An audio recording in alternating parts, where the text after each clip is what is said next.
Home guard में आश्रितों की भर्ती में मिलेगी। ये विशेष छूट सरकार ने मृतक और स्थायी रूप से दिव्यांग होमगार्ड स्वयं सेवकों के आश्रितों को अनुकंपा के आधार पर भर्ती में ऊंचाई में 2 सेंटीमीटर की छूट देने का फैसला किया है। प्रमुख सचिव होमगार्ड राजेश कुमार सिंह ने स्पष्ट किया कि यह छूट होमगार्ड स्वयं सेवक पद पर भर्ती के लिए लागू होगी। इलाहाबाद हाई कोर्ट के आदेश के बाद यह व्यवस्था उत्तर प्रदेश में लागू की जा रही है।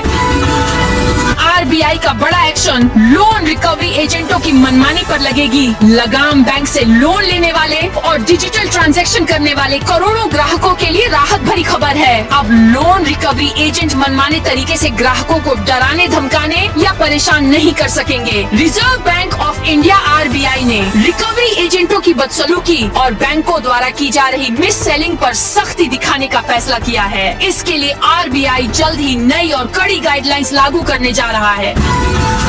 राष्ट्रपति सचिवालय तक पहुंची देवरिया मजार पर गरजे बुलडोजर की धमक। देवरिया में बंजर भूमि पर बने वक्फ मजार के एक हिस्से को ढाए जाने का मामला अब राष्ट्रपति सचिवालय तक पहुंच गया है। राष्ट्रपति सचिवालय ने इस प्रकरण पर उत्तर प्रदेश के मुख्य सचिव को आवश्यक कार्रवाई के निर्देश दिए हैं। पूर्व राज्यसभा सदस्य आस मोहम्मद ने मजार ढाने को लेकर शिकायत की थी। आरोप है कि प्रशासन ने दबाव में कार्रवाई की। प्रशासन का कहना है कि भूमि बंजर थी और अवैध निर्माण हटाया गया। राष्ट्रीय अल्पसंख्यक आयोग ने भी रिपोर्ट मांगी है। लखनऊ में कर्मचारी की मौत के बाद बेटे और पोते 6 साल तक लेते रहे पेंशन। लखनऊ विश्वविद्यालय के एक चतुर्थ श्रेणी कर्मचारी की मौत के बाद भी उनके बेटे और पोते 6 साल तक फर्जीवाड़ा कर पेंशन लेते रहे। मृतक के भतीजे की शिकायत पर कोर्ट के आदेश से कैसरबाग थाने में मुकदमा दर्ज किया गया है। परिवार ने 2017 से 2023 तक एक रिश्तेदार को मृतक बताकर अंगूठा लगवाकर पेंशन निकाली। पुलिस ने जाँच शुरू कर दी है। यूपी में मुख्यमंत्री जनता सेवा बस के ड्राइवरों कंडक्टरों का मानदेय बढ़ा। योगी सरकार ने मुख्यमंत्री जनता सेवा योजना के तहत बस चालकों और परिचालकों के मानदेय में 14 पैसे प्रति किलोमीटर की वृद्धि की है। अब उन्हें 2 रुपये 32 पैसे प्रति किलोमीटर मिलेंगे। इस निर्णय से ग्रामीण क्षेत्रों में सार्वजनिक परिवहन को मजबूती मिलेगी, कर्मियों को आर्थिक संबल मिलेगा और यात्रियों को कम किराए में सुरक्षित सुविधा मिलती रहेगी। वर्तमान में 299 बसें 395 मार्गों पर संचालित हैं। यूपी में शत्रु संपत्तियों से भरेगा सरकारी खजाना। उत्तर प्रदेश में शत्रु संपत्तियों की ऑनलाइन नीलामी से सरकार को 1000 करोड़ का राजस्व मिलने का अनुमान है। पहले चरण में 1000 संपत्तियों की नीलामी होगी, जिसमें से 400 से 200 करोड़ मिल चुके हैं। कुल 6500 शत्रु संपत्तियां यूपी में चिन्हित हैं। कब्जेदार को प्राथमिकता मिलेगी, लेकिन राजा महमूदाबाद की संपत्तियां कानूनी विवाद के कारण नीलामी में शामिल नहीं है। शिक्षकों को तकनीकी दिक्कतों से मिलेगी मुक्ति। परिषदीय प्राथमिक विद्यालयों के शिक्षकों की टैबलेट की तकनीकी समस्याओं के समाधान के लिए 9 फरवरी से सभी जिलों के खंड शिक्षा अधिकारी कार्यालयों में सर्विस कैंप लगेंगे। टैबलेट आपूर्ति करने वाली कंपनियां वारंटी और एमडीएम संबंधी शिकायतें दूर करेंगी। जिला बेसिक शिक्षा अधिकारियों को सहयोग करने और शिक्षकों को सूचित करने के निर्देश दिए गए हैं, ताकि डिजिटल कार्यों में कोई बाधा न आए। यूपी में सख्ती बढ़ी तो 3 लाख टन घट गई उर्वरक की खपत। उत्तर प्रदेश में रबी सीजन के दौरान 35 जिलों में उर्वरक की खपत में लगभग 3 लाख टन की कमी आई है। कृषि विभाग के अनुसार कालाबाजारी रोकने के लिए पीओएस मशीनों में तकनीकी बदलाव और कड़ी निगरानी व्यवस्था लागू की गई, जिससे यह गिरावट दर्ज की गई। सीमावर्ती जिलों में विशेष रूप से कमी देखी गई, जहां पहले गड़बड़ी के मामले सामने आते थे। यह कदम उर्वरक वितरण में पारदर्शिता लाया है। सड़क हादसों को कम करने के लिए तत्काल दंड जरूरी। उत्तर प्रदेश में सड़क सुरक्षा को मजबूत करने के लिए पुलिस मुख्यालय में 2 दिवसीय कार्यशाला की शुरुआत शनिवार से हुई। ये कार्यशाला यातायात निदेशालय उत्तर प्रदेश और institute of road traffic education Faridabad के सहयोग से आयोजित की गई है। कार्यशाला का मुख्य उद्देश्य प्रदेश में सड़क हादसों में कमी लाना और सड़क हादसों में मरने वालों की संख्या को कम से कम करना है। कार्यशाला में सड़क सुरक्षा के 5 मूलभूत स्तंभों education, enforcement, engineering, emergency care और इन्वायरमेंट पर विशेष फोकस किया जा रहा है।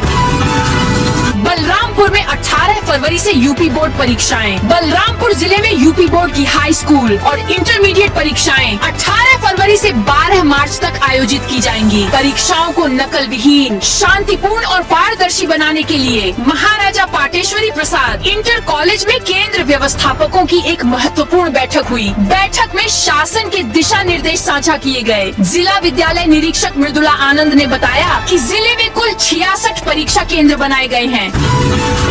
रायबरेली में वंदे भारत एक्सप्रेस पर पथराव। रायबरेली में वंदे भारत एक्सप्रेस पर हुए पथराव मामले में बड़ा खुलासा हुआ है। रेलवे सुरक्षा बल RPF को CCTV फुटेज और रिकॉर्ड मिले हैं, जिनके आधार पर आरोपी की पहचान कर ली गई है। घटना प्रयागराज से गोरखपुर जा रही गाड़ी संख्या 22,550 वंदे भारत एक्सप्रेस में हुई थी। पथराव रायबरेली शहर के नयापुरवा के पास रेलवे गेट नंबर 27 से दरियापुर के बीच की लोकेशन पर हुआ था। घूसखोर पंडित पर केंद्र सरकार ने बैन लगाया। मुरादाबाद पहुंचे यूपी के डिप्टी सीएम ब्रजेश पाठक ने कहा कि ब्राह्मण समाज की भावनाओं का सम्मान करते हुए केंद्र सरकार ने घूसखोर पंडित के नाम से बनाई गई वेब सीरीज को OTT प्लेटफॉर्म से हटाने का निर्देश दिया है। डिप्टी सीएम ने कहा कि इस वेब सीरीज को लेकर ब्राह्मण समाज में जबरदस्त आक्रोश था। उन्होंने कहा कि सरकार किसी को भी जाति के आधार पर वैमनस्यता पैदा नहीं करने देगी। अलीगढ़ में एक्टर भारत भूषण की धर्मशाला में तोड़फोड़। अलीगढ़ के पौष इलाके रामघाट रोड पर स्थित ऐतिहासिक रामा देवी भवन में शुक्रवार को दबंगों ने जबरन तोड़फोड़ की। सूचना मिलने पर नगर निगम के जेई काम रुकवाने पहुंचे। दबंगों ने उनके साथ भी अभद्रता की। घटना का वीडियो भी सामने आया है। इस मामले में निगम की तरफ से सिविल लाइंस थाने में रिपोर्ट दर्ज कराई गई है। फेक सूचना पर यूपी पुलिस भर्ती बोर्ड ने कराई FIR। उत्तर प्रदेश पुलिस भर्ती एवं प्रोन्नति बोर्ड ने भर्ती परीक्षाओं को लेकर सोशल मीडिया पर फैल रही फर्जी सूचनाओं पर सख्त रुख अपनाया है। बोर्ड ने साफ किया है कि परीक्षा से जुड़ी हर आधिकारिक सूचना केवल उसकी वेबसाइट और X ट्विटर हैंडल से ही जारी की जाती है। फर्जी पत्र वायरल होने के मामले में लखनऊ में FIR दर्ज कराई गई है। 3 महीने में लगे 15,000 आवारा कुत्तों को वैक्सीन। कानपुर में कुत्तों को एंटी रेबीज वैक्सीन लगाए जाने के अभियान में 3 महीने में 15,000 आवारा कुत्तों को वैक्सीन लगाई गई है। 3 महीने पहले अभियान शुरू हुआ था। लक्ष्य तय किया गया था कि सभी आवारा कुत्तों को 3 महीने में एंटी रेबीज वैक्सीन लगा दी जाएगी, लेकिन अभी आंकड़ा पूरा नहीं हो सका है। शहर में करीब 1 लाख आवारा कुत्ते हैं। इस अभियान को नगर निगम, डॉग लवर और NGO की मदद से शहर में काम किया जा रहा है।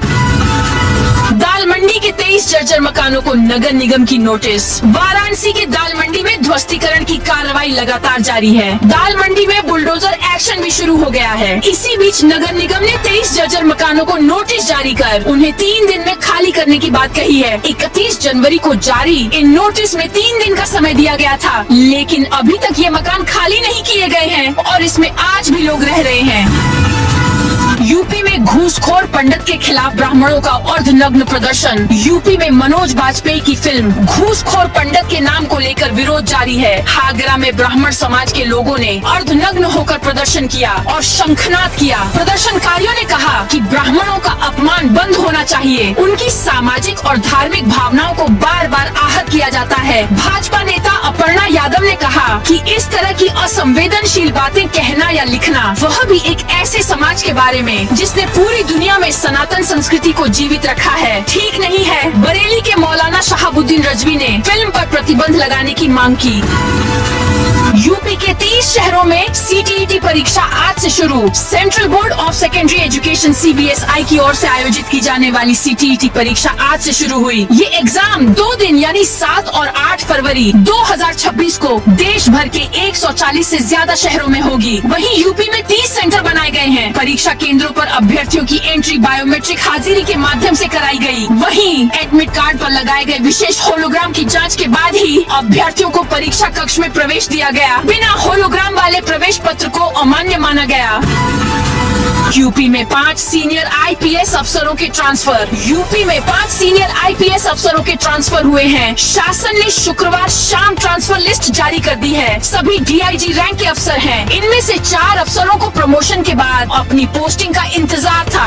आज उन्हें पोस्टिंग दे दी गई। सुशील कुमार घुले STF के DIG बनाए गए हैं। वे अभी तक STF में SSP थे। गौतम बुद्ध नगर पुलिस कमिश्नरेट में DCP यमुना प्रसाद को मुरादाबाद PTS में DIG बनाया गया है।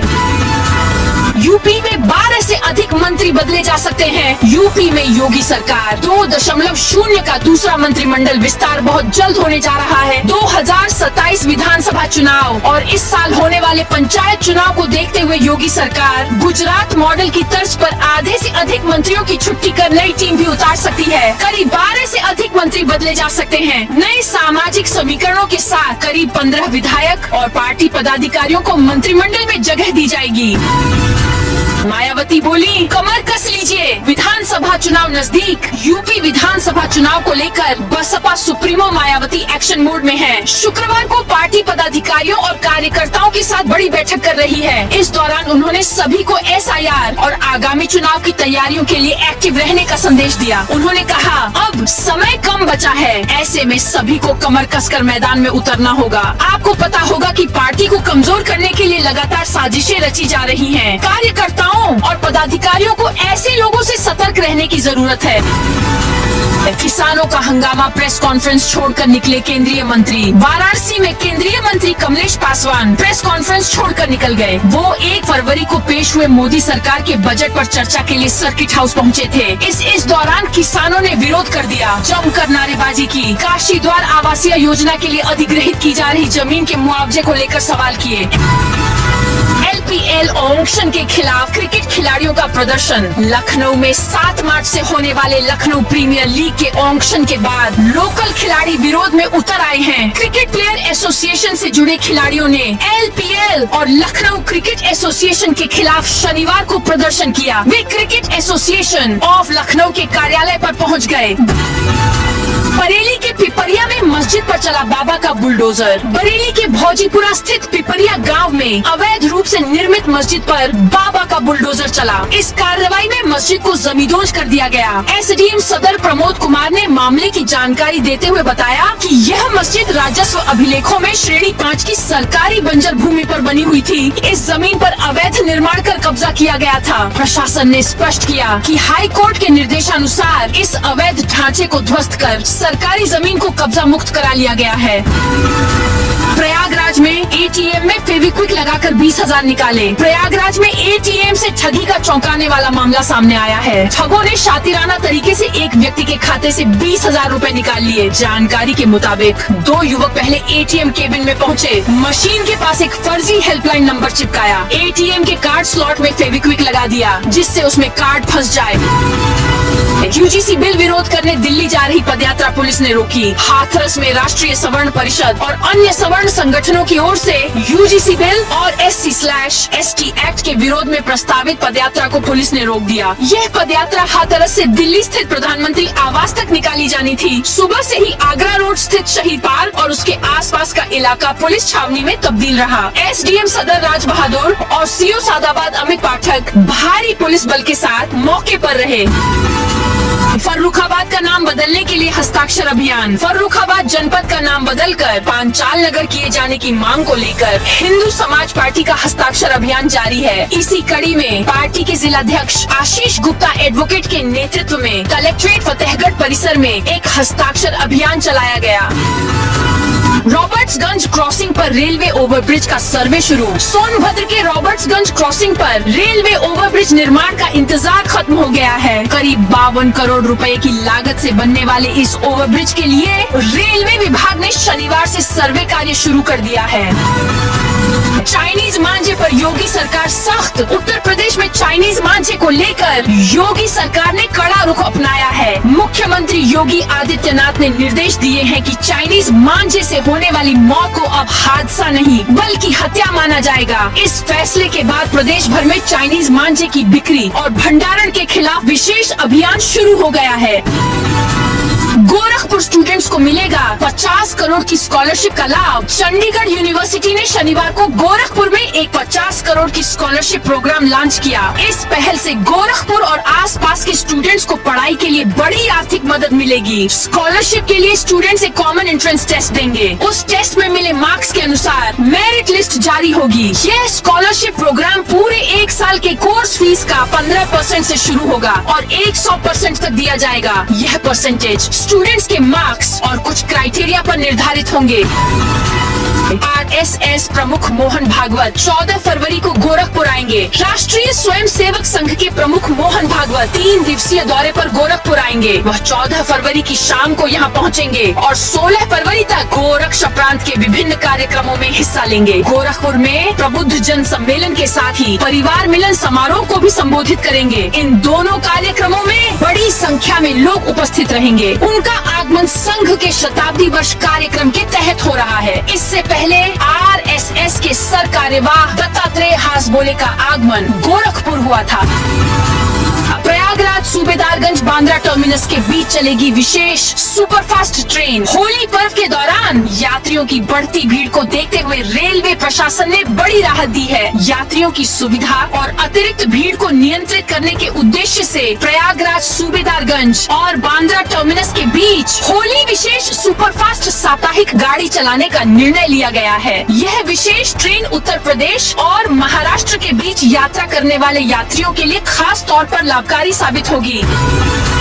उन्नाव में शिव मंदिर की जमीन पर अवैध कब्जा। उन्नाव में शिव मंदिर की जमीन पर अवैध कब्जे और निर्माण के विरोध में शनिवार को 50 से अधिक ग्रामीणों ने सदर तहसील परिसर में धरना प्रदर्शन किया। ग्रामीणों ने आरोप लगाया कि भूमाफिया उनकी धार्मिक आस्था से जुड़े मंदिर की जमीन पर कब्जा करने का प्रयास कर रहे हैं।